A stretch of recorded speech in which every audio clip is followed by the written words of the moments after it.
कर्मेश्वर MIDCचा जो उडान पुलाचं काम आहे याचं टेंडर प्रोसेस चालू झालं. आता थोड्याच वेळा अगोदर आमदार साहेब आले होते. त्यांच्या माहितीनुसार याचं काम लवकरच चालू होणार आहे आणि 1 ते 1.5 ते 2 वर्षात याचं काम पूर्ण होणार आहे. तर इथे आपले रेल्वे गेटवर अडकलेले काही दादासाहेब आहे. दादा काय बोला याबद्दल? लवकर काम झालं पाहिजे. हे काम 10 वर्षापूर्वी व्हायला पाहिजे होतं. त्याचं ठीक आहे आता चालू झालं, पण हे लवकर झालं पाहिजे. कारण जनता एवढी त्रस्त झाली इथून जाण्या येण्याचा मार्गावर की अर्धा 1 तास इथं थांबावं लागतं. आणि म्हणजे काय इथे काम करणाऱ्याचा पूर्ण वेळ असं समजा का गेटवरच जातो.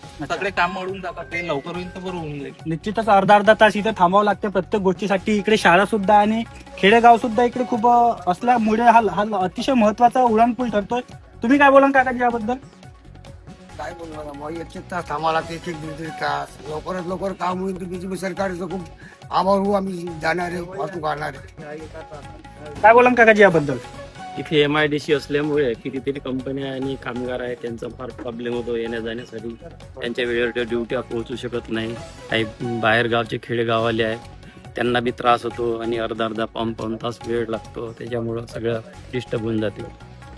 आणि आता लवकरच म्हणजे आमदार साहेबांच्या माहितीनुसार की 1.5 ते 2 वर्षात हा उड्डाणपूल याच्याबद्दल याला वेळच लागेल. हा लवकर व्हायला पाहिजे होता. आता कमीत कमी आतापर्यंत क्लिअर व्हायला पाहिजे.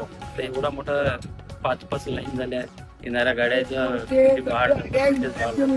त्यामुळे खूपच त्रास होऊन राहिला. आधी काळ वेगळा होतो, आता प्रगती होत आहे, पण त्याच्यानुसार पुलाचंही काम व्हायला पाहिजे. अशाच प्रकारच्या बातम्या सर्वात आधी बघण्याकरता मला नक्की फॉलो करा. मी रिपोर्टर कुणाल जिरे, BN24 न्यूज. धन्यवाद.